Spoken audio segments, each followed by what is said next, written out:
और इस वक्त बड़ी खबर, समाजवादी पार्टी की पहली लिस्ट में नाहिद हसन का भी नाम है। नाहिद हसन को कैराना से उम्मीदवार बनाया गया है। वो पार्टी के पूर्व विधायक है, लेकिन जैसे ही समाजवादी पार्टी ने नाहिद हसन को उम्मीदवार बनाया, बीजेपी ने उनके नाम पर सवाल खड़े कर दिए हैं।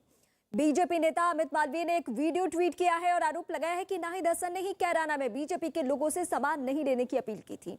ये बीजेपी की तरफ से लगातार सवाल उठाए जा रहे हैं। बीजेपी ने कैराना से समाजवादी पार्टी के उम्मीदवार नाहिद हसन को लेकर सवाल उठाए हैं और एक एक करके ट्वीट भी किए गए हैं। और ये जो वीडियो ट्वीट किया गया है वो अमित मालवीय की तरफ से, बीजेपी के नेता है अमित मालवीय, और फिलहाल उन्होंने ये वीडियो ट्वीट किया है। कैराना में जो हालात बने हुए थे उसको लेकर सीधे सीधे बीजेपी का कहना है कि जिम्मेदार शख्स अगर कोई है। और इस बीच एक और बड़ी खबर, लखनऊ में समाजवादी पार्टी के दफ्तर पहुंचे हुए हैं आजाद समाज पार्टी के अध्यक्ष चंद्रशेखर पहुंचे हुए हैं। अखिलेश यादव से मुलाकात होनी है। छोटी छोटी पार्टियों से गठबंधन के सिलसिले में अब समाजवादी पार्टी लगता है कि इनसे भी बातचीत करने वाली है। आजाद समाज पार्टी के अध्यक्ष पहुंच गए हैं चंद्रशेखर अखिलेश यादव से मिलने के लिए। संकेत बिल्कुल इस मुलाकात को लेकर साफ है कि चुनावी माहौल में बातचीत हो सकती है, सीटों के बंटवारे को लेकर बातचीत हो सकती है, सीट शेयरिंग को लेकर बातचीत हो सकती है, और हो सकता है कि आने वाले दिनों में हमें इस तरीके से भी खबर मिले कि ये साथ में चुनाव लड़ रहे हैं। फिलहाल एसपी दफ्तर में, यानी समाजवादी पार्टी के दफ्तर में आजाद समाज पार्टी के अध्यक्ष हैं चंद्रशेखर, फिलहाल वो पहुंच चुके हैं। हालांकि उनके रुख से लगता तो नहीं था, लेकिन इस बीच चुनावी माहौल में, बदले हुए माहौल में अब हम कह सकते हैं, जिस तरीके से हर दिन चुनाव से जुड़ी हुई अलग खबर आ रही है, वहां पे चंद्रशेखर का पहुंचना सीधा सीधा यही मैसेज, यही संकेत कि अब बातचीत होनी अखिलेश यादव से उस तरीके से शुरू हो जाएगी कि चुनाव में ये चेहरे हमें एक साथ देखने को मिल सकते हैं। इससे पहले हमने एक एक करके देखा कि कई बड़े चेहरे समाजवादी पार्टी का रुख करें। कांग्रेस पार्टी से इमरान मसूद जा चुके हैं, जयंत चौधरी से बातचीत हो चुकी है, सीट शेयरिंग को लेकर सब कुछ क्लियर हो चुका है। पहली लिस्ट में वो हमने देख भी लिया, 1 या 2 सीट मिल सकती है इस वक्त की सबसे बड़ी जानकारी। और एक बार फिर से हम आपको बता दें कि अमित मालवीय जो कि बीजेपी के लीडर हैं, उन्होंने बाकायदा समाजवादी की पार्टी की पहली लिस्ट को लेकर एक सवाल उठाया है। सवाल वीडियो ट्वीट के जरिए उठाया है। उन्होंने कहा है कि कैराना में जो हुआ और जिस तरीके से पलायन की स्थिति हुई, उसके पीछे कोई और नहीं है बल्कि यही नाहिद हसन शख्स है। अमित मालवीय इस वक्त हमारे साथ खुद जुड़ चुके हैं। अमित जी, मैं आपसे सीधा ये समझने की कोशिश करूंगी कि क्या ये सोची समझी रणनीति के तहत हो रहा है? देखिए, समाजवादी पार्टी में इसी प्रकार के लोगों को टिकट दिया जा रहा है, इसी प्रकार के लोगों को पार्टी से जोड़ा जा रहा है। नाहिद हसन वो शख्स है जो कैराना में हिंदुओं के पलायन के लिए जिम्मेदार था, और उसका ये वीडियो 2019 में सामने आया है, जहां पर वो स्पष्ट रूप से मुस्लिम समुदाय के लोगों को कह रहा है कि भाजपा से जुड़े हिंदू व्यापारियों से सामान ना खरीदा जाए। ये विषय उस वक्त भी लोगों के सामने आया था। अभी सहारनपुर दंगे का जो मास्टरमाइंड था और मुख्य आरोपी मुहर्रम अली पप्पू, जो महीनों तक जेल में रहा दंगे के चलते, उसे समाजवादी पार्टी ने अपने पार्टी में दोबारा शामिल कर दिया है। तो सहारनपुर में हुए दंगे, कैराना में हुए पलायन, मुजफ्फरनगर में हुए दंगों में जो लिप्त लोग थे, उनको समाजवादी पार्टी अपनी पार्टी में जोड़ रही है। इससे ही स्पष्ट होता है कि वो किन लोगों के सहारे से ये चुनाव लड़ना चाहते हैं, और यही 80 बनाम 20 का चुनाव होगा।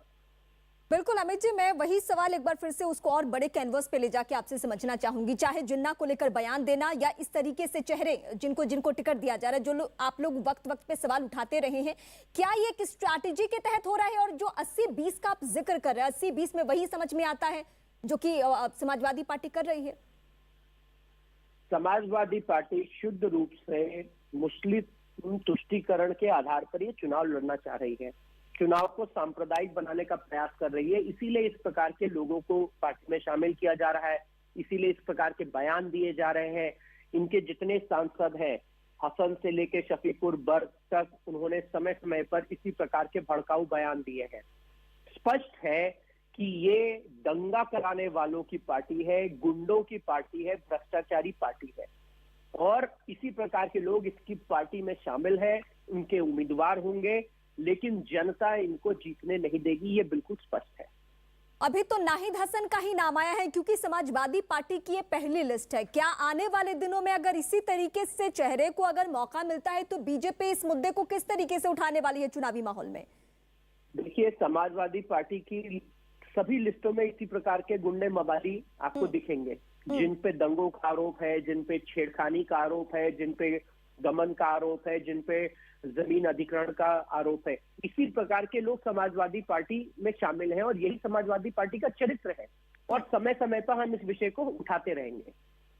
अमित जी, हमने ये भी देखा है कि जब हम समाजवादी पार्टी के लोगों से बातचीत करते हैं तो उनका कहना होता है, मैं फिलहाल आपको शुक्रिया कहूंगी, आगे भी इस सिलसिले में हम आपसे जुड़ेंगे क्योंकि ये बड़ी बात है और समाजवादी पार्टी की जैसे ही प्रतिक्रिया आती है एक बार फिर हम आपसे जुड़ेंगे।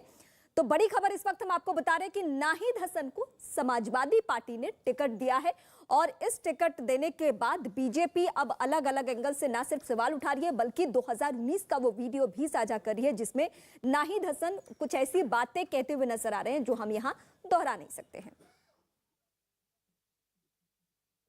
और इस बीच बीजेपी ने क्या ट्वीट किया है, यूपी बीजेपी ने नाहिद हसन को लेकर वो ट्वीट, अब हम आपको बड़ी बातें बताते हैं कि बीजेपी ने क्या कहा है। नाहिद हसन को लेकर बीजेपी ने कहा है कि यूपी बीजेपी के ट्विटर हैंडल से ये बातें कही गई, हिस्ट्री शीटर को सपा ने बनाया अपना प्रत्याशी, जो जितना बड़ा अपराधी वो उतना बड़ा समाजवादी। और इस बीच बीजेपी नेता संबित पात्रा ने भी ट्वीट किया, प्रदेश का अपराधी नंबर 1 बना समाजवादी पार्टी का नंबर 1 प्रत्याशी। अखिलेश यादव ने अपनी सरकार में जिस कैराना से हिंदुओं को पलायन करने पर मजबूर किया था, आज उसी विधानसभा क्षेत्र से कुख्यात गैंगस्टर को प्रत्याशी बनाकर समाजवादी पार्टी कैराना को फिर से उसी कालखंड में ले जाना चाहती है। उत्तर प्रदेश 2022 विधानसभा चुनाव को लेकर सभी राजनीतिक पार्टियों ने अब अपने पत्ते खोलने शुरू कर दिए हैं। समाजवादी पार्टी ने पहले फेज के लिए गठबंधन के 29 उम्मीदवारों की लिस्ट जारी कर दी है। 29 उम्मीदवारों की पहली लिस्ट में जयंती चौधरी की पार्टी राष्ट्रीय लोकदल को सबसे ज्यादा 19 सीटें मिली है, वहीं समाजवादी पार्टी को 10 सीटें मिली है। इसमें पहले फेज की 27 विधानसभा सीटों पर प्रत्याशी उतारे गए हैं। समाजवादी पार्टी ने कैराना से नाहिद हसन को उम्मीदवार बनाया है, वो पार्टी के पूर्व विधायक हैं।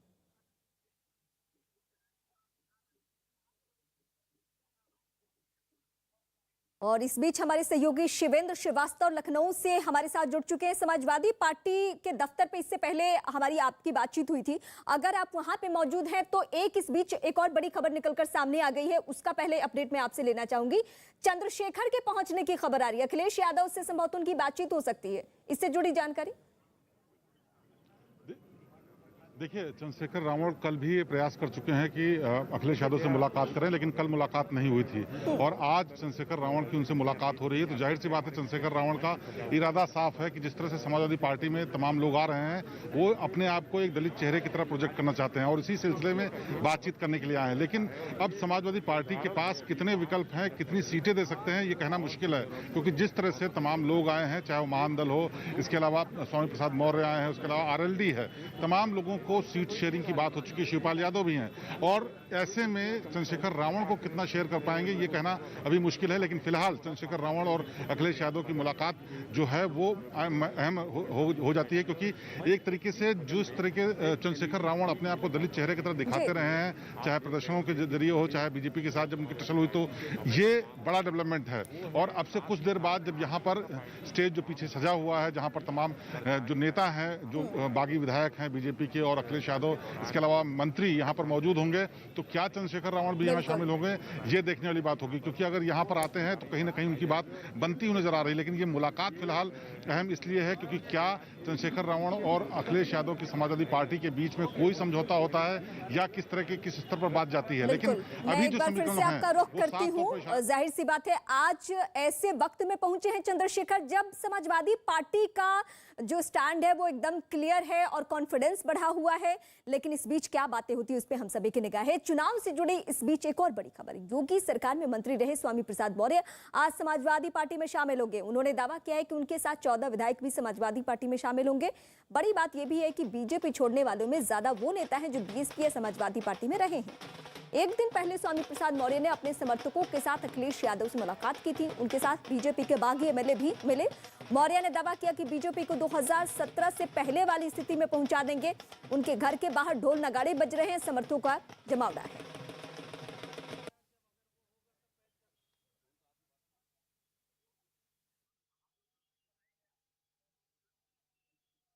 कि औपचारिक मुलाकात समाजवादी पार्टी के राष्ट्रीय अध्यक्ष श्री अखिलेश यादव से कराई गई है। सार्वजनिक घोषणा होगी। सार्वजनिक घोषणा के बाद जो सुनामी लखनऊ से चलेगी, उस सुनामी में भारतीय जनता पार्टी के परखचे उड़ जाएंगे। 2017 के पहले जो इनका आंकड़ा था, हम उस आंकड़े तक ले जाएंगे। 45 विधायकों की संख्या भारतीय जनता पार्टी की थी 2017 के पहले। उसी 45 के आंकड़े पे ले जाकर के इनको खड़ा करेंगे। इस वक्त मैं मौजूद हूं स्वामी प्रसाद मौर्य के घर पर और स्वामी प्रसाद मौर्य यहां से थोड़ी देर में वो निकलेंगे और समाजवादी पार्टी के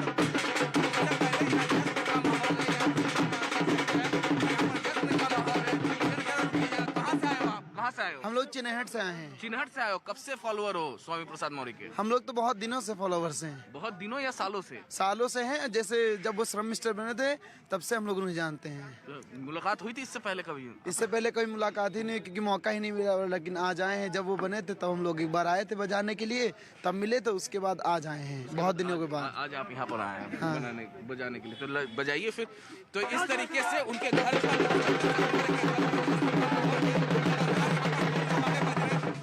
तस्वीर दिखाऊं मैं आपको। दूसरी तस्वीर देखिए किस तरीके से जो उनके समर्थक हैं ये लगातार यहाँ पर देखिए सुबह से ही यहाँ पर पहुँचना यहाँ पर समर्थकों का शुरू हो गया है। जोश है समर्थकों में। समर्थक जिस तरीके से कल हमने स्वामी प्रसाद मौर्य का तल्ख टिप्पणी देखा था और उसी तरीके से आज उनके समर्थकों में जोश है। उत्तर प्रदेश के कोने कोने से स्वामी प्रसाद मौर्य के आवास पर उनके समर्थक पहुंच रहे हैं और यहाँ ढोल नगाड़े सुबह से ही बज रहे हैं। हमारे साथ इस वक्त मौजूद हैं मुकेश वर्मा, बागी विधायक, जो कि स्वामी प्रसाद मौर्य के घर पे पहुंचे हैं। क्या मैसेज आज आप देना चाहते हैं?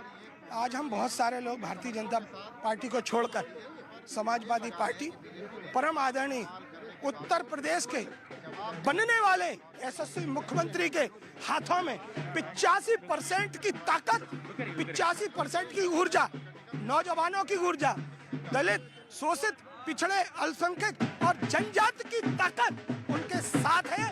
उनके साथ सरकार बनाएंगे। कितने विधायक, कितने लोगों के साथ आप जा रहे हैं? दो दर्जन से ज्यादा लोग हैं। हम सारे लोग 2 दर्जन से अधिक लोग हैं और दिन पर दिन इंजेक्शन लगेंगे। अभी इसके बाद फिर शाम को लगेगा। 2 और मंत्री आ रहे हैं, है ना? 2 और एमएलए आ रहे हैं पूरी तरह से। और सीधे हम आपको लखनऊ लिए चलते हैं, जहां स्वामी प्रसाद मौर्य के घर के बाहर अमित सिंह हमारे सहयोगी सुबह से लगातार बने हुए। सुबह की तस्वीरों में और अभी की तस्वीरों में थोड़ी तब्दीली आई है, क्योंकि आज की तस्वीरें ही, ये शक्ति प्रदर्शन की तस्वीरें ही बहुत कुछ तय करने वाली है स्वामी प्रसाद मौर्य को लेकर।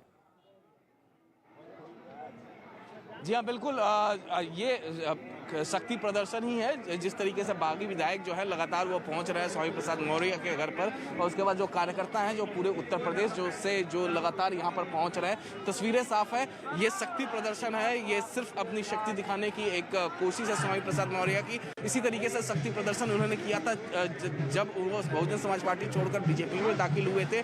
तो ये एक हम देख सकते हैं कि चुनाव जब भी होते हैं तो ये एक जब भी वो दल बदलते हैं तो इस तरीके से वो शक्ति प्रदर्शन करते हैं। एक और तस्वीर में आपको दिखाऊं तो देखिए लगातार इस सड़क पे कार्यकर्ताओं का हुजूम, कार्यकर्ता लगातार पूरे उत्तर प्रदेश से यहाँ पर आते जा रहे हैं और जो बागी विधायक हैं वो बागी विधायक भी यहाँ पर लगातार पहुंच रहे हैं। बताया जा रहा है कि 12:30 बजे के बाद जैसे ही चंद्रशेखर रावण के साथ जो बैठक चल रही है इस वक्त अखिलेश यादव की, वो खत्म होगी और वो खत्म होते ही यहाँ से सीधे स्वामी प्रसाद मौर्य निकल जाएंगे समाजवादी पार्टी के दफ्तर के लिए। और यहाँ से महज 1 किलोमीटर भी नहीं है समाजवादी पार्टी का दफ्तर, जहां पर स्टेज सजा हुआ है, जहां पर तमाम विधायकों के साथ, बागी विधायकों के साथ स्वामी प्रसाद मौर्य जो है वो समाजवादी पार्टी में शामिल होंगे। ये तस्वीरें मैं आपको यहाँ पर दिखा रहा हूँ। यहाँ पर जैसे ही चंद्रशेखर की बैठक जो खत्म होगी अखिलेश यादव के साथ, और उसके बाद सीधे यहाँ से बताया जा रहा है कि उसके बाद ही यहाँ से स्वामी प्रसाद मौर्य निकलेंगे बागी विधायकों के साथ और वो जाकर समाजवादी पार्टी में दाखिल होंगे। मैं एक बार इस सड़क की तस्वीर आपको दिखाऊं। दूसरी तरफ आप देख सकते हैं जो बागी विधायक हैं वो लगातार यहाँ पर पहुंच रहे हैं यहाँ पर, और ये जो कार्यकर्ता हैं ये लगातार तमाम पोस्टर्स के साथ यहाँ पर पहुंच रहे हैं और सड़क पर देखिए पूरी तरीके से जैम लग चुका है। दूसरी तरफ सड़क पे आप देख सकते हैं कि यहाँ पर एक LED भी यहाँ पर लगाई गई है जिसमें अखिलेश यादव यहाँ पर आपको दिखेंगे। अखिलेश यादव उस LED में दिखेंगे, उनका गाना चलता हुआ। और तो ये तस्वीरें स्वामी प्रसाद मौर्य के घर से हैं। सुबह से लगातार कार्यकर्ता यहाँ पर पहुंच रहे हैं। जी अमित, मैं इस बीच आपसे ये भी अपडेट चाहूंगी कि क्या इस बीच ये लोग प्रेस कॉन्फ्रेंस करेंगे, मंच साझा करेंगे, किस तरीके से ये पार्टी का दामन थामने वाले हैं? अगर इसके बारे में कोई आप भव्य तैयारी के बारे में बता पाए, क्योंकि तस्वीरें ये संकेत दे रही है कि ये सब कुछ आसानी से नहीं होने जा रहा है। ये पूरा दिखाया जाएगा, विपक्षी खेमे को दिखाया जाएगा कि हम कितने ताकतवर होते जा रहे हैं। यही कोशिश की जा रही है आज स्वामी प्रसाद मौर्य और तमाम बाकी विधायकों की तरफ से।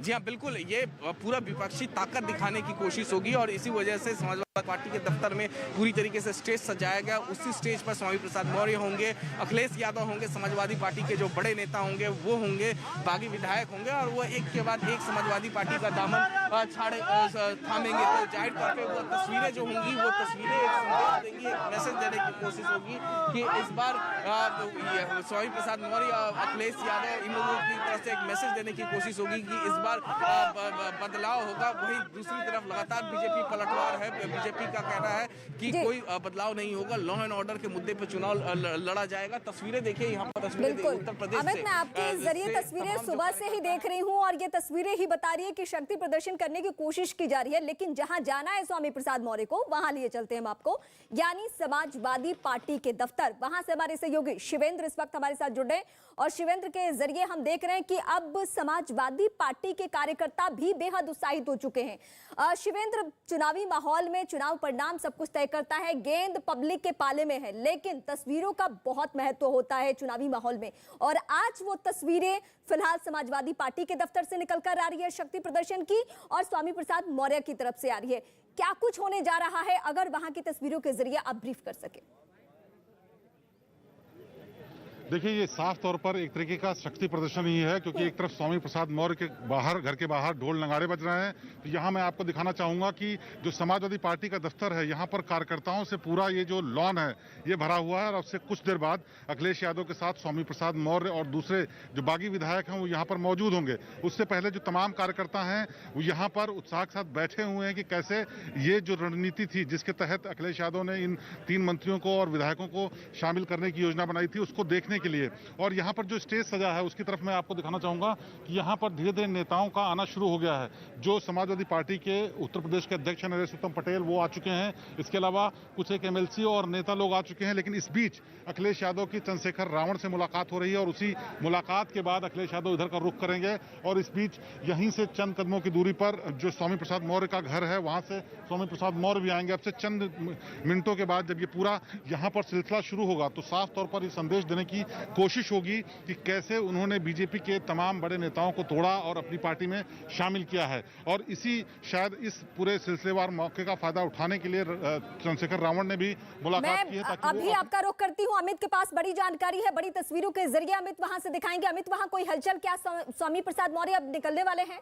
मेरे पास उसका रिकॉर्ड अगर कहिए तो खोल करके सब। देखिए, अमर सिंह चौधरी यहाँ पर पहुंच गए हैं। अमर सिंह चौधरी बागी विधायक हैं जो यहाँ पर पहुंचे हैं। इसी तरीके से लगातार आप यहाँ पहुंचे हैं, क्या कब निकलेंगे यहाँ से? कब निकलेंगे आप यहाँ से? देखिए लाइव तस्वीरें चल रही है, कब निकलेंगे आप?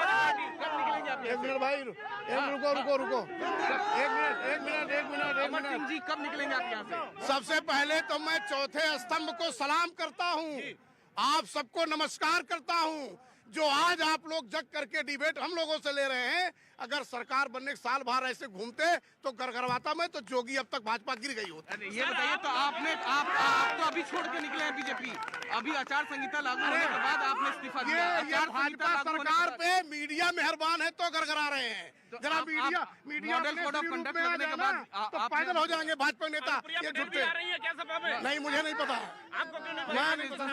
नहीं मुझे नहीं पता है। वो आपके साथ और कौन पार्टी के मुखिया है वो जाने, हम स्वतंत्र हैं अपने लिए आने जाने के लिए। तो मैं अपने इस सरकार में जहां मैं गया था, मुझे लगा कि मैं जेल में आया हूं 5 साल के बाद। आज अखिलेश यादव हम सबकी जमानत करा रहे हैं। अनुप्रिया पटेल को आपने छोड़ दिया? अनुप्रिया पटेल को नहीं छोड़ दिया, अपना दल छोड़ दिया। आप जिस स्वामी जिनके प्रसाद साथ अभी तक आपने चौखट वहाँ पे खड़े हैं सर, वो 6 महीने पहले कह रहे थे कि गुंडों की पार्टी है समाजवादी पार्टी। ये लगातार आप लोग बोलते रहे हैं नहीं, मैं कभी ना बोला गुंडा पार्टी, वो भी अरे हंसे सुपुआ चलनिया हंसे दिख रहे 72 छेदे भाजपा वाले बात कर रहे हैं। अरे उनको वो रुको भाई, आज के सभी 14 ये गुंडई आपने त्रिस्तरीय पंचायत में नहीं देखा, आपने गुंडई नहीं देखा भाजपा वालों की। तब तो आप उन्हें ये बताइए क्या क्या क्या अरे हम उनके साथ नहीं थे, हम बोल रहे थे, हमारे पास है। देखिए असली मर्द हूँ मैं भाजपा के सिंबल का मोहताज नहीं हूँ। अगर वो सिंबल दे तो मैं लात मार दूं ऐसे सिंबल को जो जनता के बीच झूठ तो आप ये बताइए कितने लोग हैं आप? मेरी बात सुनिए, कितने लोग हैं देखिए हमारे पास रिकॉर्ड है। मैंने किसान बिल पर लॉकडाउन में जो मैंने बोला है, लॉकडाउन में, नोटबंदी में किसानों की व्यवस्था को नौजवान। ये है अमर सिंह चौधरी जो कि बागी विधायक हैं और अगर मेरे साथ खड़े हुए तो हिला के रख दिया। नहीं, मुझे ये बताइए कितने लोग हैं आप लोग कुल? आज कितने लोग हैं? क्या बात हुई है स्वामी प्रसाद मौर्य? अब अंदर तो सूची हम सबके नेता हैं, स्वामी प्रसाद मौर्य जी, उनके पास है, मुझे लगता है 8-10-12 लोग हैं। टिकट फाइनल हो गया आपका? टिकट मिलेगा, ठीक है, समाजवादी पार्टी से बिल्कुल मिलेगा, बिल्कुल। आदरणीय राष्ट्रीय अध्यक्ष अखिलेश जी पर पूरा भरोसा है। आप कहाँ चुनाव लड़ेंगे अपनी इच्छा? बिल्कुल लड़ूंगा और समाजवादी के झंडे तले लड़ूंगा और स्वर्णगढ़ की आवाम चुनाव जिताएगी भी। और आदरणीय राष्ट्रीय अध्यक्ष जी के, आदरणीय अखिलेश जी के नेतृत्व में उत्तर प्रदेश की सरकार भी बनेगी, समाजवादी पार्टी की प्रचंड बहुमत की सरकार भी बनेगी। तो ये थे अमर सिंह चौधरी जो कि बागी विधायक और इसी तरीके से बागी विधायक जो है वो लगातार पहुंच रहे हैं इस वक्त स्वामी प्रसाद मौर्य के घर पर। और जैसा बताया जा रहा है कि चंद्रशेखर के साथ जैसे ही अखिलेश यादव की मीटिंग खत्म होगी और उसके बाद ये तमाम स्वामी प्रसाद मौर्य के साथ ये बागी विधायक पहुंच जाएंगे समाजवादी पार्टी के दफ्तर। जी बिल्कुल अमित, एक बार फिर से मैं आपका रुख करूंगी तस्वीरें दिखाने के साथ साथ। अगर मेरे साथ मेरे दूसरे सहयोगी समाजवादी पार्टी के दफ्तर से जुड़े हुए हैं शिवेंद्र, तो मैं उनसे सीधे रुख करूंगी उनका। शिवेंद्र, मुझे आपसे ये बड़ी जानकारी लेनी है कि आपके सोर्सेस क्या कह रहे हैं। अब देखिए अमर सिंह चौधरी एक विधायक है, बागी विधायक जो कि पहुंच चुके हैं। कितने विधायकों की लिस्ट हो सकती है? स्वामी प्रसाद मौर्य जो संकेत दे रहे थे, क्या वो संकेत अब कंप्लीट होने जा रहा है? देखिए, ये साफ तौर पर अभी नहीं कहा जा सकता कि जितने लोगों ने छोड़ी है भाजपा की सदस्यता वो सारे शामिल होंगे, लेकिन जो लोग हैं वो लोग दावा जरूर कर रहे हैं। इसमें कितने लोगों को एकोमोडेट किया जा सकेगा इसके आधार पर भी तमाम लोगों की यहाँ ज्वाइनिंग होगी। हालांकि स्वामी प्रसाद मौर्य ने ये भी जरूर कहा कि 12 के 12 उनके साथ विधायक हैं जो अभी जो संपर्क में हैं और तमाम मंत्री भी हैं। कई मंत्री जो छोड़ के मंत्री आए हैं उन्होंने भी दावा किया उनके साथ और भी मंत्री हैं जो विधायक जो इस्तीफा देंगे। लेकिन असली पिक्चर अब से कुछ देर बाद आएगी जब इस स्टेज पर स्टेज शेयर करेंगे, क्योंकि स्वामी प्रसाद मौर्य को उन्होंने नेता माना है और उनके साथ ही तमाम लोग आ रहे हैं। जो लोग साफ तौर पर समाजवादी पार्टी ज्वाइन करना चाहते हैं वो जरूर यहां पर आएंगे, लेकिन जो लोग अभी पशुपेश में हैं या आलाकमान से बातचीत चल रही है या उनको समाजवादी पार्टी में ज्यादा उम्मीद नहीं दिख रही है, वो शायद हो सकता है यहां पर उस वक्त ज्वाइन ना करें। लेकिन ये तय है कि स्वामी प्रसाद मौर्य इन तमाम दल बदलने वाले लोगों के नेता हैं और उनके जरिए ही यहां पर संपर्क होने के बाद तय होगा कि आखिरकार सीटों का बंटवारा किस तरह से हो, कहां से कौन चुनाव लड़ेगा और क्या आगे की रूपरेखा रहेगी। लेकिन अहम पड़ाव है अब से कुछ देर बाद जब अखिलेश यादव, स्वामी प्रसाद मौर्य और तमाम दूसरे नेता यहां पर मौजूद होंगे तो बहुत सी बातें साफ होंगी। लेकिन ये जो पूरा चुनाव का रंग है अब वो चढ़ता हुआ नजर आ रहा है। धीरे धीरे चुनाव आचार संहिता लागू होने के तुरंत बाद जिस तरह से मंत्रियों ने छोड़ा, विधायकों ने छोड़ा और अब यहां पर इकट्ठे होकर के आगे की रणनीति और आगे का प्लान तय करने वाले हैं, उससे बहुत कुछ साफ है कि चुनाव इंटरेस्टिंग होता जा रहा है। देखना यह भी होगा कि इसके बाद बीजेपी अपना किस तरह का रुख और रणनीति बिल्कुल यही वजह है जिसकी वजह से हम अपने दर्शकों के सामने कह रहे हैं कि आज की सबसे बड़ी तस्वीर है चुनावी माहौल की, क्योंकि चुनाव की तारीखों का ऐलान और उसके बाद मंत्रियों का बागी तेवर अपनाना और आज शक्ति प्रदर्शन करना। तो अपने मंत्री पद से इस्तीफे के बाद धर्म सिंह सैनी ने कहा कि मंत्रियों का इस्तीफा स्ट्रैटेजी के तहत हो रहा है। कौन कौन किस दिन इस्तीफा देगा ये पहले तय हो चुका है। साथ ही दावा यह भी किया गया कि कुछ और भी लोग हैं उनकी तरह जो कि बीजेपी छोड़ने वाले हैं।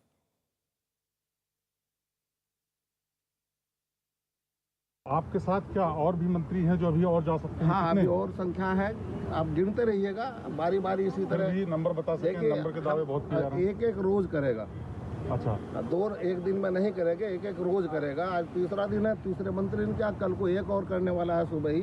तो आपने तो मना किया था कि नहीं जाएंगे, लेकिन क्या वजह रही? क्या मनाने में? क्या मैं उन्हें ये कहता कि हाँ मैं जा रहा हूँ। अच्छा, तो अभी जब आपने जब इस्तीफे की बात कही उसके देखिए बाद क्या सबके डे फिक्स हो गए हैं, कौन किस दिन देगा कौन किस दिन देगा। मेरा आज का डे फिक्स था तो मैंने आज दिया। आज तक रोकने के लिए तो मुझे कुछ ना कुछ तो आप लोगों को रोकना था।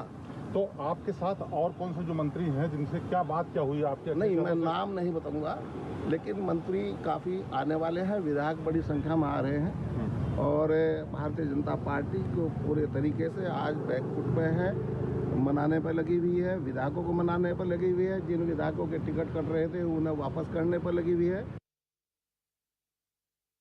वहीं महान दल के अध्यक्ष केशव देव मौर्य ने बीजेपी छोड़ रहे बड़े नेताओं को मौसम वैज्ञानिक कहा है और कहा है कि इन्हें पता होता है कि किसकी सरकार बनने वाली है।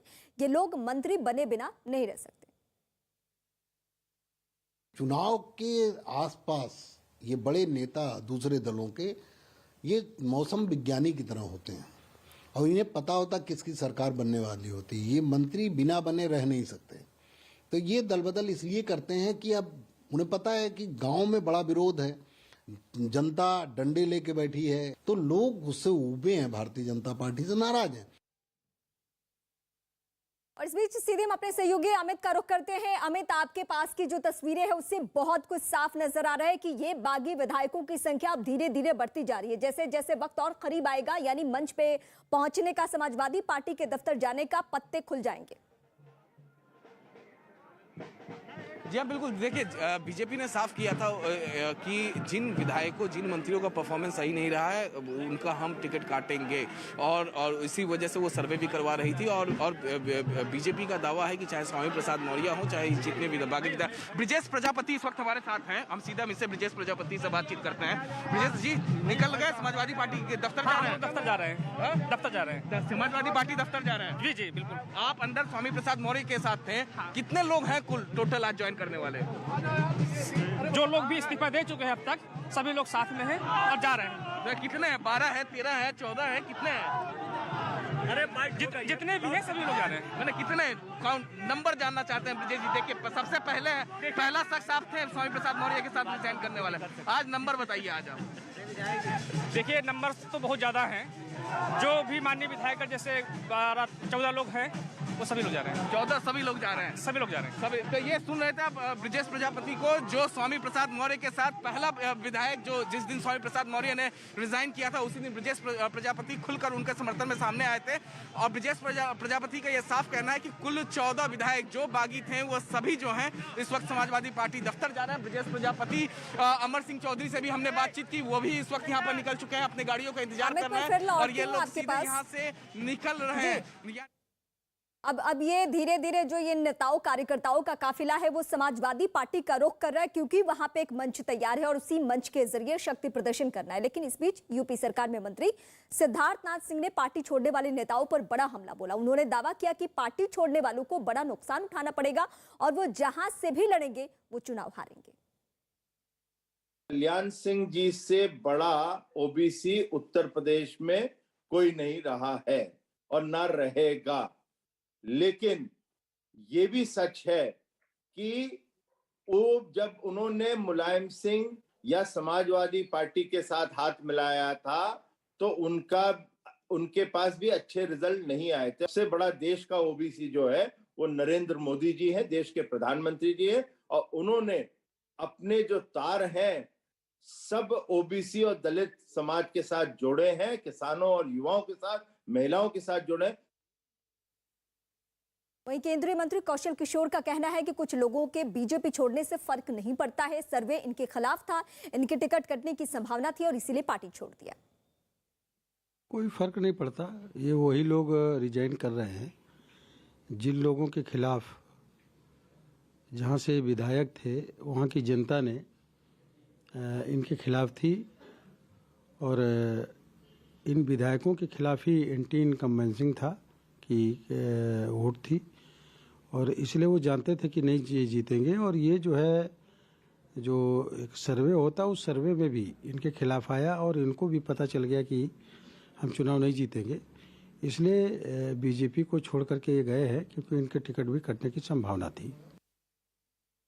यूपी के डिप्टी सीएम केशव प्रसाद मौर्य ने विपक्ष पर बड़ा हमला बोला। उन्होंने ट्वीट करके लिखा, गरीबों के कच्चे घर से पक्के घर में रहने, मुफ्त गैस कनेक्शन, शौचालय, राशन और बिजली आदि से खुश नहीं होते विपक्षीगण। उन्हें तो अवसरवादी, गुंडे, अपराधी, भ्रष्टाचारी, अत्याचारी और स्वयं के लिए गरीबों, पिछड़ों, दलितों, जरूरतमंदों के नाम से योजना बनाकर लूटने में विकास दिखाई देता है। यूपी बीजेपी के अध्यक्ष स्वतंत्र देव सिंह ने ट्वीट किया और समाजवादी पार्टी की पहली लिस्ट पर निशाना साधा। उन्होंने लिखा, समाजवादी पार्टी ने अपने उम्मीदवारों की पहली ही सूची में साबित कर दिया कि ये नई नहीं, वही एसपी है, वही एसपी दंगा राज वाली, वही एसपी है भ्रष्टाचार वाली, वही एसपी है तुष्टीकरण वाली, वही एसपी है पलायन को शह देने वाली, वही एसपी है माफियाओं के संरक्षण वाली, यही है बबुआ का समाजवाद। और इस बीच हमारे सहयोगी अमित का मैं सीधे रुख करूंगी। स्वामी प्रसाद मौर्य के घर के बाहर से इस वक्त हैं और एक एक करके बागी विधायकों के पहुंचने का सिलसिला यहां पे शुरू हो चुका है, लेकिन इस बीच बीजेपी भी हमलावर हो चुकी है। अब तल्ख तेवर हो चुका है इन बागियों को लेकर। अमित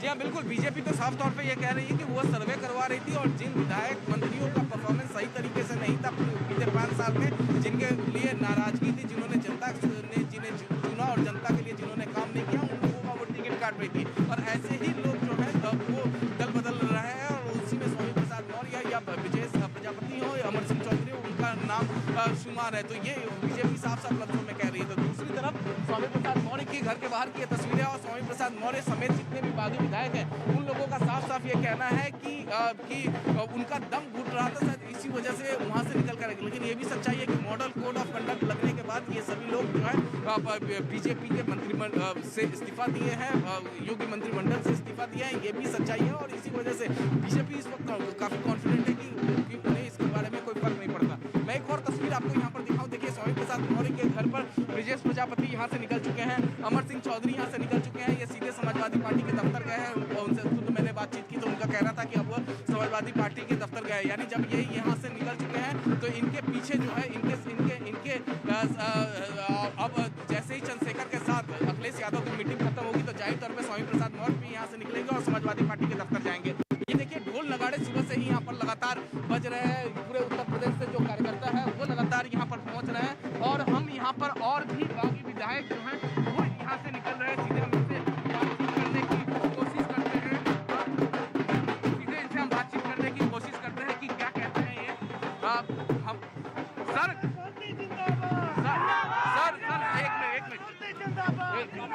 सर अरे यार सर निकल। शीश राम सिंह रविपुर सांसद। तो आप जा रहे हैं कहाँ? सीधे समाजवादी पार्टी कार्यालय जा रहे हैं। बिजनौर से पूर्व सांसद हूँ शीश राम सिंह रवि। तो आज आप भी ज्वाइन कर रहे हैं? हाँ, समाजवादी ज्वाइन कर रहे हैं। भाजपा का मैं सांसद था। भाजपा के सांसद थे आप?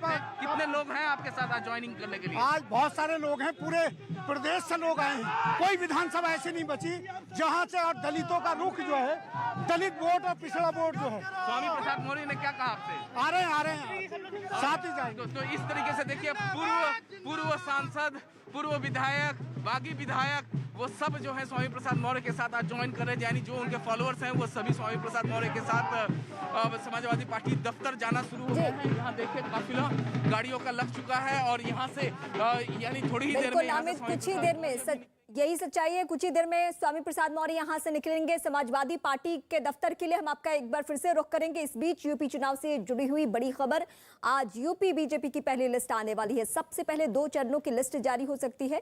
अब सबकी निगाहें इस बात पर है कि किसको टिकट मिलेगा और किसका पत्ता कटेगा। सबको ये जानना है कि किसको कहां से टिकट मिल रहा है, तो ये एक्सक्लूसिव जानकारी आपको हम दे रहे हैं। न्यूज़ 18 के पास बीजेपी के उम्मीदवारों की संभावित लिस्ट है जो आज जारी की जा सकती है। बीजेपी दफ्तर पे हमारी निगाहें हैं, सूत्रों के हवाले से खबर है और ये हम एक एक करके अब आपको चेहरों के नाम भी बताते हैं। अहमदापुर है जहां से राम प्रताप सिंह का चौहान का टिकट कट सकता है, उनकी जगह धर्मपाल सिंह को मिलेगा मौका। फतेहाबाद से जितेंद्र वर्मा का टिकट कट सकता है, उनकी जगह छोटे लाल वर्मा को टिकट मिलेगा। फतेहपुर सिकरी से उदय भान सिंह को टिकट कटने की उनकी खबर है, उनकी जगह चौधरी बाबूलाल को टिकट मिलेगा जो पूर्व सांसद रहे हैं। सूत्रों के हवाले से खबर यह भी है कि मथुरा के गोवर्धन से कारिंदा सिंह को टिकट कट सकता है, उनकी जगह ठाकुर मेघश्याम को टिकट मिलेगा। अलीगढ़ की बरौली से चौधरी दलवीर को टिकट काटा जाएगा और ठाकुर जयवीर सिंह को टिकट मिल सकता है। हापुड़ के गढ़ मुक्तेश्वर से कमल मलिक का टिकट कट सकता है, उनकी जगह हरेंद्र चौधरी को मिल सकता है। और सूत्र की माने तो अमरोहा से क्या स्थिति है ये हम आपको बताने जा रहे हैं। यहां से भी टिकट कटने की संभावना है। संगीता चौहान और इनके जगह पे देवेंद्र नागपाल को मौका मिल सकता है। मेरठ कैंट से सत्य प्रकाश अग्रवाल का टिकट कट सकता है, उनकी जगह अमित अग्रवाल को मिल सकता है। बिलसी से हरीश शाक्य को टिकट मिल सकता है। आगरा के खेड़ागढ़ से महेश गोयल का टिकट कट सकता है, उनके बदले भगवान सिंह कुशवाहा को दिए जाने की खबर है। तो इस लिस्ट पे हम सभी की निगाहें। और बड़ी खबर इस बीच उत्तर प्रदेश चुनाव से। दिल्ली में 3 दिनों के मंथन में बीजेपी ने 172 सीटों पर उम्मीदवारों के नाम पर चर्चा की। माना जा रहा है कि बीजेपी जल्द ही अपने उम्मीदवारों के नाम का ऐलान कर सकती है। इस बीच बड़ी खबर यह है कि यूपी के सीएम योगी आदित्यनाथ के साथ उत्तर प्रदेश के दोनों ही डेप्यूटी सीएम चुनाव लड़ सकते हैं, यानी दोनों ही चुनावी मैदान में उतरेंगे। सूत्रों की माने तो केशव प्रसाद मौर्य सिराथू विधानसभा क्षेत्र से मैदान में उतरेंगे, तो दिनेश शर्मा लखनऊ से। यानी साफ है बीजेपी अपने सभी कद्दावर नेताओं को चुनावी रण में उतार सकती है। और गाजियाबाद, तो गौतम बुद्ध नगर और बागपत जिले में सभी मौजूदा विधायकों को बीजेपी फिर से टिकट देने जा रही है, यानी इन जिलों के किसी भी मौजूदा विधायक का टिकट नहीं काटा जाएगा। उत्तर प्रदेश के चुनावी रण में बीजेपी पूरे दमखम के साथ मैदान में उतर रही है। खबर यह है कि मुख्यमंत्री योगी आदित्यनाथ के साथ दोनों उप मुख्यमंत्री भी चुनाव लड़ेंगे। केशव प्रसाद मौर्य सिराथू विधानसभा क्षेत्र से मैदान में उतरेंगे, तो दिनेश शर्मा लखनऊ से उम्मीदवार होंगे। यानी साफ है कि बीजेपी अपनी सभी कद्दावर चेहरों को उतार रही है चुनावी मैदान में। तो तीनों ही कद्दावर चेहरे यानी योगी आदित्यनाथ, केशव प्रसाद मौर्य, दिनेश शर्मा, 2 डेप्यूटी सीएम और सीएम, ये तीनों चुनाव लड़ेंगे। और दिल्ली में संदिग्ध बैग मिला है। गाजीपुर मंडी में ये संदिग्ध बैग मिला है, इसको लेकर जांच पड़ताल की जा रही है। इस वक्त की बड़ी खबर, दिल्ली में संदिग्ध बैग मिलने से हड़कंप। गाजीपुर मंडी का ये इलाका और वहां पे संदिग्ध बैग मिला है। दिल्ली में संदिग्ध बैग मिलने से हड़कंप की स्थिति है। हालांकि टीम को इन्फॉर्म कर दिया गया है और स्क्वाड टीम पहुंचने ही वाली है। लेकिन इस बीच गाजीपुर वो इलाका जहां लवारिस बैग मिलने से हड़कंप मचा, पुलिस ने बैग के आसपास के एरिया को खाली करा लिया है। दमकल की गाड़ियां पहुंच रही है और वहीं बम स्क्वाड को भी मौके पे बुला लिया गया है। दीपक मिश्र इस वक्त हमारे साथ जुड़े। दीपक, क्या अपडेट है इस खबर को लेकर? देखिए, तकरीबन 10 बजे के आसपास की ये खबर बताई जा रही है और जो गाजीपुर की फूल मंडी है वहां पर एक लावारिस बैग मिला था, जिसके बाद स्पेशल सेल के साथ साथ दूसरी टीमें यहां पर पहुंची थी और ये बताया जा रहा था कि एक बैग जो है उसमें कई ऐसी संदिग्ध चीजें हैं जो बम से मिलती जुलती हैं, जिसके बाद एनएसजी को खबर की गई है। और बड़ी जो खबर यही कही जा सकती है कि एनएसजी के साथ साथ यहाँ पर बम डिस्पोजल की टीम यहाँ पर पहुंची है, पूरा कुनबा उनका यहाँ पर पहुंचा है और कोशिश कर रहे हैं कि जो बैग मिला है उसमें जो बम जैसी चीज है उसको निस्तारबूद किया जाए। और यहाँ पर ये जो बड़ी खबर यही आ रही है कि दिल्ली में 26 जनवरी से पहले इस तरह की जो हरकत की गई है बैग में, आखिर ऐसा क्या संदिग्ध है जिसको डिस्पोज करने के लिए यहाँ पर जो स्पेशल सेल के साथ साथ एनएसजी की जो टीमें पहुंची हैं वो यहाँ पर पहुंची है। और सबसे बड़ी चीज यही कि जांच की जा रही है कि आखिर ये सब है क्या, क्योंकि अभी तक ये खुलासा नहीं हो पाया है कि इसमें हो क्या सकता है। लेकिन एनएसजी का पूरा यहाँ पर कुनबा जो है यहाँ पर पहुंचा है और कोशिश यहाँ पर की जा रही है कि अगर ये बम है तो इसको तुरंत ही उसको नेस्तनाबूद किया जाए ताकि जो आसपास के लोग हैं वो सुरक्षित रह सकें। और बड़ी खबर ये कही जाएगी न्यूज 18 इंडिया के माध्यम से कि दिल्ली में एक लावारिस बैग मिला है जिसमें कुछ ऐसी चीजें हैं, जिसके बाद एनएसजी की टीम यहाँ पर पहुंची है और ये माना जा रहा है कि ये एक बॉम्ब जैसी चीज है और जिसको यहाँ पर जी दीपक, मैं ये जानना चाहती हूँ, गाजीपुर का जो ये पूरा इलाका है वो भीड़ भाड़ वाला एरिया है, तो एहतियातन क्या कदम उठाए गए हैं? क्या कुछ लोगों को वहां से हटा दिया गया, खाली करा लिया गया है संदिग्ध बैग को देखते हुए? दीपक, आप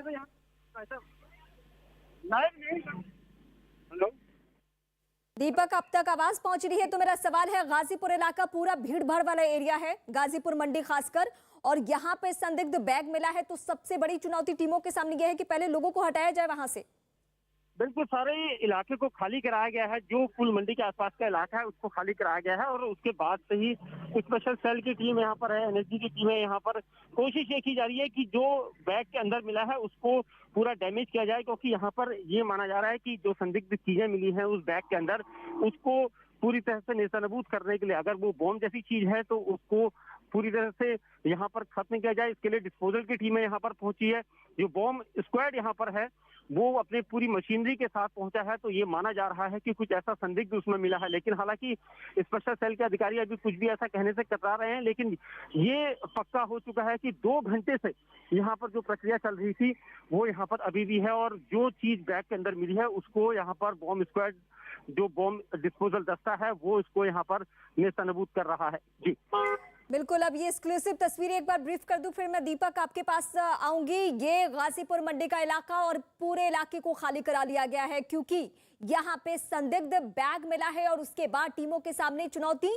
स्क्वाड की टीम, बम स्क्वाड की टीम पहुंच चुकी है मौके पे। संदिग्ध बैग, हालांकि इसमें क्या है अभी इस बात की पुष्टि नहीं हुई है, लेकिन अभी तक आशंका यही जाहिर की जा रही है कि इसमें बम हो सकता है और इसी को देखते हुए ये एहतियातन कदम उठाए जा रहे हैं। दीपक हमारे साथ लगातार मौजूद हैं। और दीपक, सबसे बड़ी बात कि कुछ ना कुछ जरूर पता चला है, क्योंकि एनएसजी की टीम अगर यहाँ पे पहुंच गई है तो इसी से बिल्कुल साफ हो जाता है कि यहाँ पे कुछ संदिग्ध जरूर है। दीपक, देखिए, बिल्कुल यहाँ पर बड़ी खबर ये हो सकती है क्योंकि 26 जनवरी के मौके पर पहले ही इस तरह की संदिग्ध गतिविधियां होती हैं, और यहाँ पर जिस तरह से ये बॉम्ब निरोधक दस्ता यहाँ पर पहुंचा, मैं दिखाना चाहूंगा, अगर लाइव तस्वीरें अगर हमारे चैनल में दिख सकें तो मैं दिखाऊंगा वो एक्सक्लूसिव तस्वीरें यहाँ पर न्यूज़ 18 इंडिया पर, कि यहाँ पर जो बॉम्ब स्क्वाड है, स्पेशल सेल की टीमें हैं, वो यहाँ पर कोशिश कर रहे हैं कि जो लावारिस बैग में चीजें मिली हैं उसको खत्म किया जाए, क्योंकि ये माना जा रहा है कि वो कुछ ऐसी चीज है जो बॉम्ब से मिलती जुलती है, जिसके बाद उसमें कई तार और कुछ ऐसी चीजें सेल मिले हैं, तो जिससे ये माना जा रहा है कि वो एक बॉम्ब हो सकता है। लेकिन किस तरह का ये बॉम्ब होगा ये अभी तक कंफर्म नहीं है, लेकिन जो स्पेशल सेल और बॉम्ब डिस्पोजल दस्ता जो है वो यहाँ पर पहुंचा हुआ है, आप देख सकते हैं तस्वीरों में। और यहाँ पर कोशिश यही की जा रही है कि उसको डैमेज किया जा सके, क्योंकि लगभग 2 घंटे से ज्यादा का समय व्यतीत हो गया है यहाँ पर टीमों को, और ये पूरा ऑपरेशन चल रहा है यहाँ पर, जिसे एनएसजी यहाँ पर पूरा ऑपरेट कर रही है। उसके साथ ही स्पेशल सेल की टीमें यहाँ पर हैं।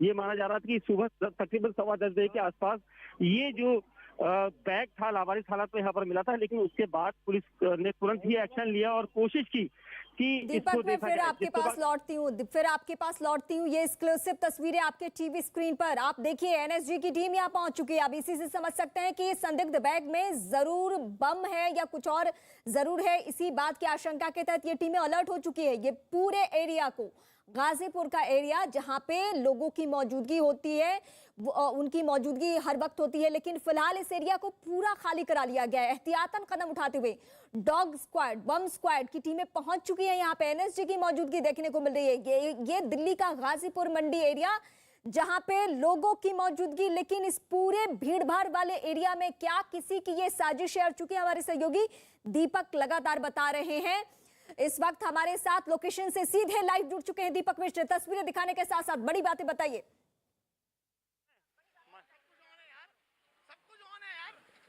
माइक कौन है? आपको आवाज मिल रही है मेरी? बिल्कुल दीपक, आपकी आवाज पहुंच रही है, आप बोलिए वहां से तस्वीरें दिखाने के साथ। देखिए, मैं यहाँ पर तस्वीरें दिखाऊंगा। यहाँ पर अभी भी जो जांच टीम है यहाँ पर पहुंची हैं, और आपको मैं दिखाऊंगा वो एंगल जहाँ पर से ये एक्सक्लूसिव तस्वीरें आपको न्यूज़ 18 इंडिया में दिखाई दे रही हैं। जो बॉम्ब डिस्पोजल दस्ता है वो यहाँ पर जांच कर रहा है।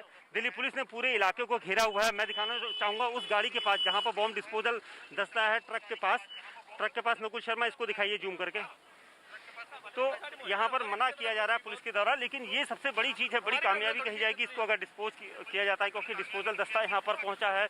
और दिल्ली पुलिस लगातार कोशिश कर रही है कि इसको पूरा मना किया जाए लोगों को इसको कवरेज करने से, क्योंकि जिस प्रकार से यहाँ पर स्पेशल सेल के अधिकारी यहाँ पर पहुँचे हैं और जो एनएसजी है वो इसको लगातार डिकोड करने की कोशिश कर रही है। क्योंकि सुबह जब ये बैग यहाँ पर लावारिस हालत में मिला था गाजीपुर फूल मंडी में, तो उसके बाद से ही लगातार जो अधिकारीगण थे वो यहाँ पर पहुँचे थे। और सबसे बड़ी जो तस्वीरें आपको मैं दिखाना चाह रहा हूँ, पूरा डिस्पोजल दस्ता यहाँ पर पहुँचा है एनएसजी का, और बॉम्ब स्क्वाड यहाँ पर पहुँचा हुआ है। कोशिश की जा रही है कि इस जो बॉम्ब जैसी चीज़ जो मिली है उसको रोका जा सके।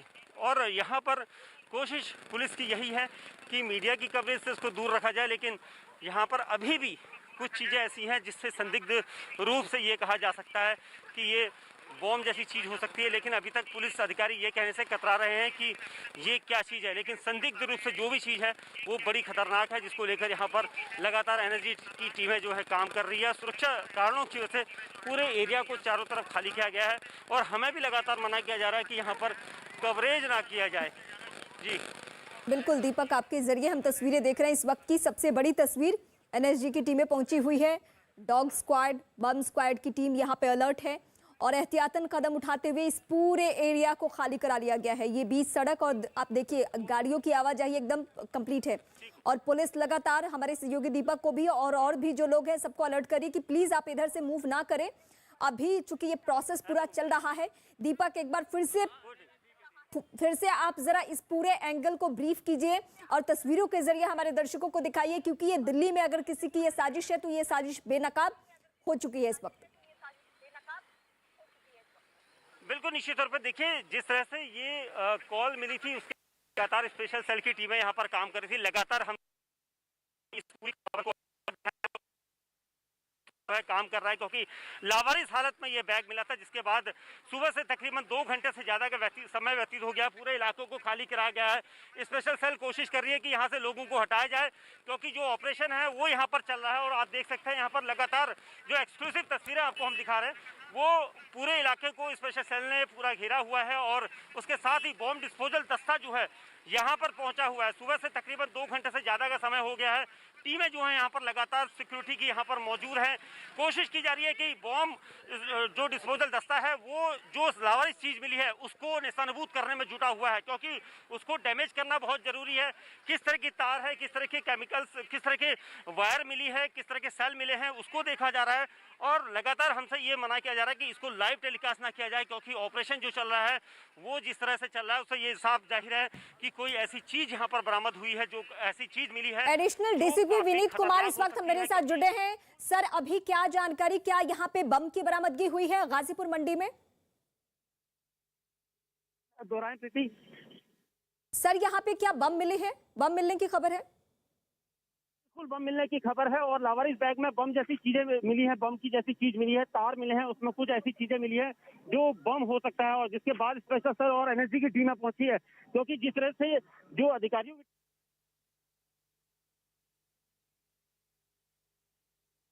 मैं दीपक का रुख करती हूँ। एडिशनल डीसीपी से फिर से जुड़ने की मेरी कोशिश रहेगी।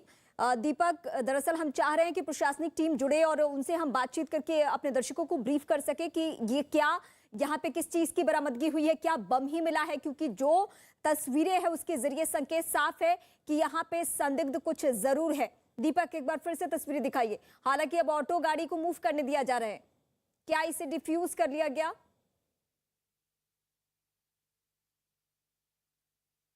बनी हुई है प्रीति, और यहाँ पर ये साफ अंदेशा लग रहा है कि यहाँ पर बॉम्ब है और उस बॉम्ब को यहाँ पर डिफ्यूज करने के लिए जो टीमें हैं यहाँ पर वो पहुंची हैं। कोशिश की जा रही है कि इसको जल्द से जल्द डिफ्यूज किया जाए, क्योंकि सुबह से तकरीबन 10:15 बजे से यहाँ पर पुलिस की टीमें पहुंची थी, स्पेशल सेल और एनएसजी की टीमें पहुंची है, बॉम्ब स्क्वाड पूरा पहुंचा हुआ है। देखिए बॉम्ब डिस्पोजल दस्ता जो है यहाँ पर पहुंचा हुआ है, पूरी मशीनरी उनकी पहुंची है। एनएसजी ने लगातार हमसे मना किया कि इस चीज को लाइव टेलीकास्ट ना किया जाए, क्योंकि सुरक्षा हितों की वजह से ये सब पैनिक ना हो, इसको लेकर यहाँ पर कोशिश की जा रही है। और वही दूसरी तरफ तस्वीरें अभी भी बयां कर रही हैं, क्योंकि दूर तक हमें हटा के रखा हुआ है, क्योंकि ये कहा जा रहा है कि हो सकता है कि उसमें जो चीजें हैं वो धमाका कर दे। और इसको लेकर आप देख सकते हैं ये तस्वीरें, पूरा इलाका जो है खाली कराया गया है।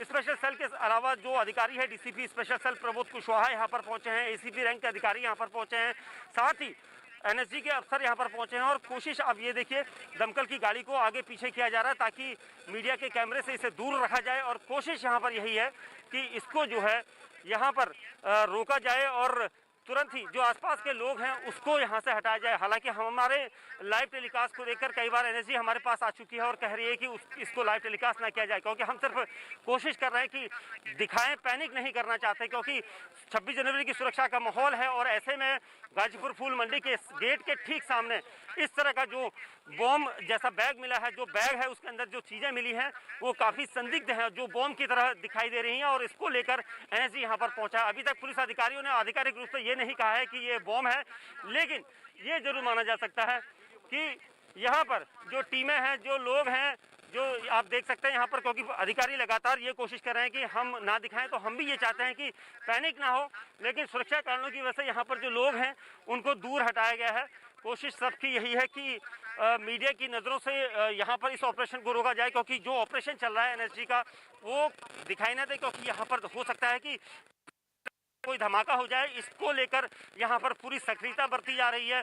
पुलिस अधिकारी पूरे गाजीपुर इलाके के थाने के सारे पुलिसकर्मियों को यहाँ पर रखा गया और देखिए भीड़ को यहाँ पर से हटाया जा रहा है। एक बार फिर आप तस्वीरें देख सकते हैं, एक्सक्लूसिव तस्वीरें न्यूज़ 18 इंडिया पर आप देख सकते हैं। एक बार फिर भीड़ को हटाया जा रहा है और जो बैग लावारिस हालत में यहाँ पर मिला था उसमें क्या हो सकता है ये आधिकारिक रूप से अभी तक नहीं है, लेकिन ये साफ है कि उसमें बॉम्ब है, क्योंकि जिस तरह से एनएसजी यहाँ पर पहुंची है उसके बाद इस ऑपरेशन को 2 घंटे हो गए और कोशिश यहाँ पर अधिकारियों की यही है कि इस बॉम्ब को डिफ्यूज़ किया जाए। अधिकारी अभी तक कुछ भी बताने की स्थिति में नहीं है, लेकिन ये साफ हो चुका है कि ये कोई छोटी मोटी चीज़ नहीं है, क्योंकि 26 जनवरी से पहले अमूमन आतंकी जो गतिविधियाँ हैं वो बढ़ जाती हैं, धमकियाँ मिलती हैं और देश हित को लेकर कई सारे ऐसे बयानबाजी चलती है। लेकिन यहाँ पर कोशिश पुलिस की यही है, स्पेशल सेल यहाँ पर पहुंची है।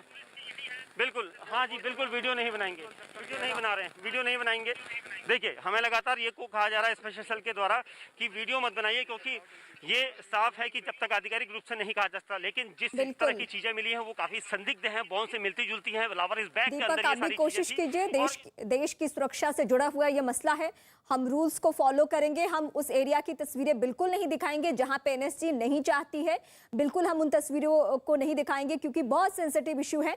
और चूंकि 26 जनवरी का हम बार बार जिक्र कर रहे हैं तो यकीनन दिल्ली को हमेशा उस तरीके से सख्त माहौल में रखा जाता है, पुलिसिंग बढ़ा दी जाती है, पेट्रोलिंग बढ़ा दी जाती है। जब भी 26 जनवरी या 15 अगस्त हो, चप्पे चप्पे पर पुलिस बलों की तैनाती रहती है ताकि परिंदा भी पर ना मार सके। और इन्हीं सारी संभावनाओं को देखते हुए, आशंकाओं को देखते हुए पुलिस की तरफ से, एनएसजी की तरफ से ये सख्त कदम उठाए जा रहे हैं। दीपक अब इस वक्त मेरे साथ फोन लाइन पे जुड़ चुके हैं। दीपक, मैं आपसे यही समझना चाहूंगी और हम अपने दर्शकों से गुजारिश भी करेंगे कि ये जो तस्वीरें हम दिखा रहे हैं ऐसे एरिया का दिखा रहे हैं जहां पे ऑपरेशन नहीं चल रहा, ऑपरेशन दूसरे हिस्से में चल रहा है और वहां पे जो स्क्वाड की टीमें हैं, डॉग स्क्वाड हो या फिर बम स्क्वाड, उनकी कोशिश, पहली प्राथमिकता यही है कि जल्द से जल्द अगर बम है तो बम को डिफ्यूज किया जा सके या अगर कोई और संदिग्ध चीज है तो उसके बारे में जानकारी मिल सके। दीपक, इस बीच ताजा जानकारी।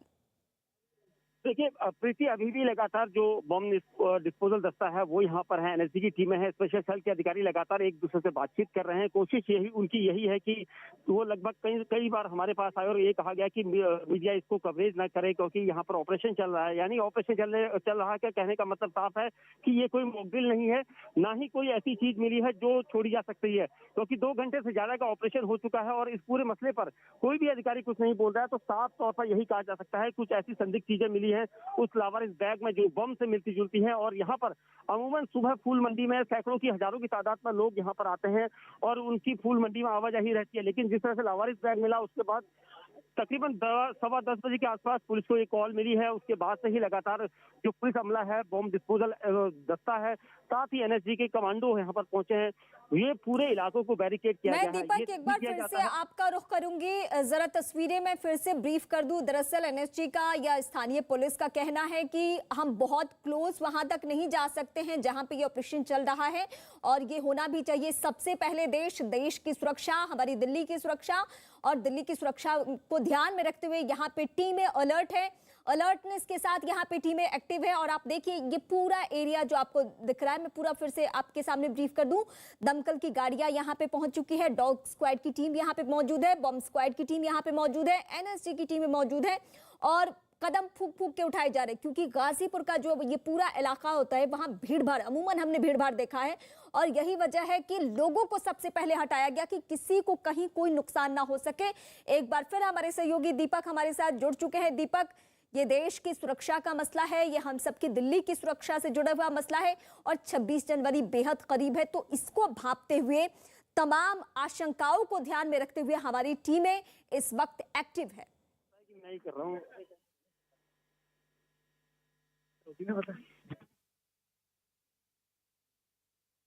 दीपक, और कितना वक्त लग सकता है, अगर ऑफ रिकॉर्ड भी अगर ये स्पेशल टीमें हमें बता सके? देखिए अभी तक रीमा ये नहीं कहा जा सकता कि कितना समय लगेगा, क्योंकि जिस तरह की चीजें मिली हैं वो काफी संदिग्ध हैं और बम से मिलती जुलती चीजें होती हैं तो उसके बाद काफी ऑपरेशन में काफी समय लगता है, क्योंकि आसपास का पूरा इलाका जो है पुलिस ने अपने कब्जे, एसएसएल की टीमें हैं, एनएसजी के कमांडो यहाँ पर लगातार उस ऑपरेशन को अंजाम दे रहे हैं और कोशिश यही की जा रही है कि जो लावारिस चीज मिली थी उसको डिस्पोज किया जा सके। और इसको लेकर बम स्क्वाड की टीमें जो है वो लगातार उस जगह पर मौके पर मौजूद थी। गेट के ठीक सामने ये सारी चीजें वहां पर दिखाई दे रही हैं और लेकिन पुलिसकर्मियों का कहना है कि अभी कुछ नहीं कहा जा सकता, क्योंकि आधिकारिक रूप से कोई कुछ नहीं कह रहा, लेकिन ये साफ हो चुका है कि ये एक ऐसी संदिग्ध चीज है जो यहाँ पर बरामद हुई है। ये ऑपरेशन अभी काफी आगे तक चलेगा, क्योंकि बॉम्ब डिस्पोजल दस्ता एनएसजी का यहाँ पर पहुंचा है, तभी से वो काम कर रहा है। कोशिश यहीं पर है, 2 से 3 लोग ऐसे हैं बॉम्ब डिस्पोज करने वाले लोग जो लगातार उस ब्रीफकेस के पास खड़े हैं और कोशिश की जा रही है कि उसको जो है डिस्पोज किया जाए। यानी वो संदिग्ध जो है बैग जो है उसके अंदर कुछ ऐसी चीजें हैं जिसे अभी डिस्पोज करना बहुत जरूरी है। और यहाँ पर हम तस्वीरों में लोगों को ये सारी चीजें इसलिए नहीं दिखा सकते क्योंकि एक सुरक्षा कारणों से भी ये बहुत जरूरी है। पुलिस ने हमसे लगातार यही अनुरोध किया है कि आप इसको लाइव ना दिखाएं, ये तस्वीरें दिखाने से पैनिक हो सकती है और हम भी चाहते हैं कि पैनिक ना हो, क्योंकि 26 जनवरी के मौके पर इस तरह की जो है हमेशा से आतंकियों की जो गतिविधियां रही हैं वो इस वक्त काफी बढ़ जाती है और ये सारी चीजें यहाँ पर दिखाई दे रही हैं। इसको लेकर सबसे बड़ी चीज कही जाएगी कि पुलिस ने एकदम से हरकत की है, स्पेशल सेल की टीमें तुरंत यहाँ पर पहुंची है, एनएसजी कमांडो यहाँ पर पहुंचे हैं, उसके बाद से ही अब यहाँ पर अधिकारियों का जमावड़ा होना शुरू हो गया है और कोशिश यही की जा रही है कि तुरंत यहाँ से इस बैग के अंदर की सारी चीजों को डिस्पोज किया जा सके। पूरे इलाके को तकरीबन 100 मीटर तक खाली कराया गया है, चाहे अंदर हो या बाहर, क्योंकि फैक्ट्री जो फूल मंडी का गेट नंबर 1 और 2 है वो ठीक इसी के सामने रहता है और गेट के पास ही ये लावारिस बैग मिला था। अभी भी कोशिश यही की जा रही है, पूरे इलाके में जो है पुलिस ने बैरिकेडिंग करनी शुरू कर दी है, क्योंकि अमूमन यहाँ पर मीडिया कर्मी जो है लगातार पहुंच रहे हैं और उससे बचने के लिए कोशिश की जा रही है कि इनको दूर रखा जाए।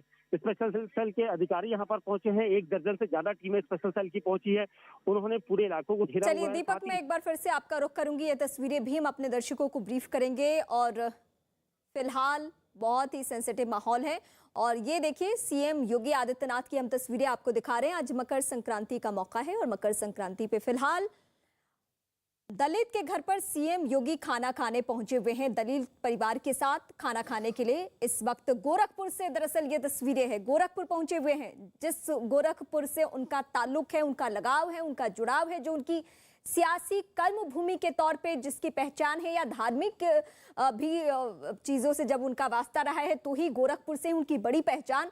और उस गोरखपुर से निकलकर सीधे पहुंचना उत्तर प्रदेश की सत्ता की कुर्सी तक और अब उसी गोरखपुर में जाकर फिलहाल। और एक और जानकारी मैं आपको दिलचस्प बता दूं कि हर बार मकर संक्रांति के मौके पर सीएम योगी आदित्यनाथ हमेशा गोरखपुर में रहते हैं और आज के दिन वो एक दलित परिवार के घर, उनके बीच, उनके साथ बैठकर खाना खा रहे हैं। पूर्वांचल के हिस्सों में मैं आपको बता दूं आज के दिन दही चूड़ा खाने का रिवाज रहा है, कई घरों में खिचड़ी भी बनाया जाता है और इसको देसी भाषा में आप कह सकते हैं कि खिचड़ी का त्योहार भी कहा जाता है। जो ये पूर्वांचल का हिस्सा है जहां बिहार के कुछ हिस्से सिवान, बलिया, ये सब जिले या फिर गोरखपुर, देवरिया, इन इलाकों में मकर संक्रांति को खिचड़ी के तौर पे मनाया जाता है और 2 भोजन आज के दिन तिल खाने का रिवाज है और तिल, दही चूड़ा, खिचड़ी, इन सभी स्वादिष्ट भोजन का स्वाद लेते हुए आज नजर आ रहे हैं सीएम योगी। मकर संक्रांति है, चलो भारतीय जनता पार्टी ने प्रदेश के अंदर सभी 27,000 शक्ति केंद्रों पर खिचड़ी भोज के साथ जोड़ने का निर्णय लिया है और इसीलिए आज मैं यहाँ पर आया हूँ, जिसके तहत भारतीय जनता पार्टी का जो मिशन रहा है, सबका साथ, सबके विकास, सबके विश्वास और सबके प्रयास का, यह सामाजिक समता का प्रतीक सहभोज किसी दलित बस्ती में जाकर के करना, किसी अनुसूचित जाति में जाकर के करना और फिर उन लोगों के साथ विभिन्न योजनाओं के बारे में चर्चा करना। ये कार्यक्रम पहले बड़े पैमाने पर होना था, कोरोना महामारी को ध्यान में रखते हुए सोशल डिस्टेंसिंग का पालन करना और 5 से अधिक लोग कार्यक्रम में भागीदार न बने, इसलिए सभी कार्यकर्ताओं को या जनमानस को इसके साथ सहभागी नहीं बनाया गया है। लेकिन यह भारतीय जनता पार्टी का जो स्थापित सिद्धांत है, राष्ट्रवाद, सुशासन और विकास, उसका ही एक हिस्सा है, जिसमें बिना भेदभाव के छूत और अस्पृश्यता की भावना को पूरी तरह समाप्त करने का जो संकल्प बाबा साहब भीमराव अंबेडकर का रहा है, प्रधानमंत्री मोदी जी के नेतृत्व में पिछले 7 वर्षों के दौरान केंद्र की सरकार ने और पिछले 5 वर्ष के दौरान प्रदेश की सरकार ने बिना भेदभाव के शासन की योजनाओं का लाभ हर एक गरीब को, हर एक गांव को, हर एक किसान, नौजवान, महिलाएं और समाज के विभिन्न तबके को दिया है। आज उसी का परिणाम है कि प्रदेश के अंदर 43 लाख गरीबों के एक आवास बने हैं। 2 करोड़ 61 लाख गरीबों के घरों में शौचालय बने हैं। 1 करोड़ 56 लाख परिवारों को रसोई गैस के निःशुल्क कनेक्शन उज्ज्वला योजना में मिले हैं। 1 करोड़ 43 लाख परिवारों को बिजली नसीब हुई है। पहली बार उनके घरों में निःशुल्क विद्युत के कनेक्शन प्रधानमंत्री सौभाग्य योजना के अंतर्गत लगे हैं। प्रदेश के अंदर 9 करोड़ से अधिक परिवारों को आयुष्मान भारत योजना और मुख्यमंत्री जन आरोग्य योजना के अंतर्गत मुफ्त में 5 लाख रुपए की प्रतिवर्ष स्वास्थ्य बीमा का कवर प्राप्त हुआ है। कोरोना इस सदी की सबसे बड़ी महामारी है और इस पूरी महामारी के दौरान फ्री में टेस्ट, फ्री में उपचार, फ्री में राशन की व्यवस्था करना और फ्री में वैक्सीन, सबको वैक्सीन, ये भी उपलब्ध कराया जा रहा है। डबल इंजन की सरकार का ये डबल डोज है, यानी राशन फ्री, महीने में 2 बार राशन फ्री। 15 करोड़ लोगों को प्रदेश के अंदर इस सुविधा का लाभ भी उपलब्ध कराया जा रहा है। यही समता मूलक समाज की स्थापना का, भ्रष्टाचार मुक्त, अपराध मुक्त व्यवस्था का, सुशासन का हिस्सा है। ये विकास को भी अपने साथ जोड़ता है, समाज के प्रत्येक तबके के विश्वास को भी अपने साथ अर्जित करता है और भारतीय जनता पार्टी अपने इसी मिशन को लेकर के आगे बढ़ी है। मैं मकर संक्रांति के अवसर पर अपने इस अनुसूचित जाति के कार्यकर्ता श्री अमृतलाल भारती और उनके सभी परिवारजनों को हृदय से धन्यवाद देता हूं, जिन्होंने मुझे खिचड़ी सह भोज पर अपने घर में आमंत्रित किया और वे लगातार यहाँ पे विभिन्न सामाजिक मुद्दों पर कार्य करते रहे हैं। विकास के मुद्दों पर यहाँ पर लगातार आवाज़ उठाते रहे हैं और आज उन्होंने खिचड़ी सह भोज के इस कार्यक्रम के माध्यम से सामाजिक समता का और प्रधानमंत्री मोदी जी का सबके साथ सबके विकास के उस मंत्र को पूरी तरह अंगीकार करते हुए विकास, सुशासन और राष्ट्रवाद के इस अभियान को आगे बढ़ाने के संकल्प के साथ इस समता भोज में, खिचड़ी भोज जो समता भोज भी है, बाबा साहब के उस संदेश को जन जन तक पहुंचाने के इस अभियान के हिस्से के तहत कार्यक्रम आज संपन्न हुआ है। मैं इसके लिए उन्हें और उनके पूरे परिवार को हृदय से शुभकामनाएं देता हूं। मकर संक्रांति की आप सभी के प्रति मंगल में शुभकामनाएं भी व्यक्त करता हूं। महाराज जी, विपक्ष आप पे दलित विरोधी होने का आरोप लगा रहा और खास करके वो लोग जो आज पार्टी छोड़ के जा रहे हैं, उन्होंने कहा है कि ओबीसी और उसका देखिए, एक चीज हमें ध्यान रखना होगा, वंशवाद और परिवारवाद की राजनीति करने वाले सामाजिक न्याय के समर्थक नहीं हो सकते। थोड़ा सा पीछे। दूसरा, भ्रष्टाचार जिनके जीन्स का हिस्सा हो वे सामाजिक न्याय की लड़ाई नहीं लड़ सकते। सामाजिक न्याय यही है बिना भेदभाव के समाज के प्रत्येक तबके को शासन की योजना का लाभ मिले, उनके साथ सामाजिक और आर्थिक भेदभाव न हो। और समाजवादी पार्टी की सरकार को ही अगर आप तुलना कर लें तो वह मात्र 18,000 आवास सैंक्शन की थी अपने 5 वर्ष के कार्यकाल के दौरान। किसी गरीब को मकान नहीं उपलब्ध हुआ था। आज आप चले जाइए किसी भी दलित बस्ती में, अनुसूचित बस्ती में, उस बस्ती में गरीबों के बनते हुए मकान या बने हुए मकान प्रधानमंत्री आवास योजना या मुख्यमंत्री आवास योजना में आपको प्राप्त होंगे। 43 लाख लोगों को आवास देना ही हमारे लिए सामाजिक न्याय है। इन गरीबों के हक को हड़पना उनके लिए अपना जन्मसिद्ध अधिकार है और इसी को अगर वे सामाजिक न्याय कहते हैं तो मुझे लगता है सामाजिक न्याय नहीं, सामाजिक शोषण है। हमें फर्क महसूस करना पड़ेगा सामाजिक न्याय और सामाजिक शोषण में, कि जो लोग गरीबों का हक छीनते थे, डकैती डालते थे, पेशेवर अपराधियों को अपना शागिर्द बनाते थे, जब वे पेशेवर माफिया और अपराधी प्रदेश के अंदर गरीबों के मकानों पर कब्जा करते थे, दलितों की बस्तियों पर कब्जा करते थे, बुलडोजर चलाते थे, उनकी जमीनों पर जबरदस्ती उन्हें हड़पने का कार्य करते थे, तब इन लोगों की कहीं से मुंह से आवाज नहीं निकलती थी। हम तब विपक्ष में थे, तब भी लड़ाई लड़ते थे। और आज अपराध मुक्त प्रदेश बना करके सबको सुरक्षा और सबको विकास के इस राह के साथ जोड़ने का कार्य किया है। और यही सबका साथ, सबके विकास का मंत्र ही सामाजिक न्याय का सही मंत्र है।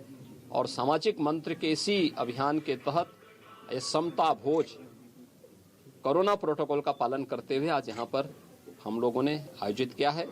मैं मकर संक्रांति की पूरे प्रदेश वासियों को हृदय से बधाई देता हूँ, अपनी शुभकामनाएं देता हूँ। धन्यवाद।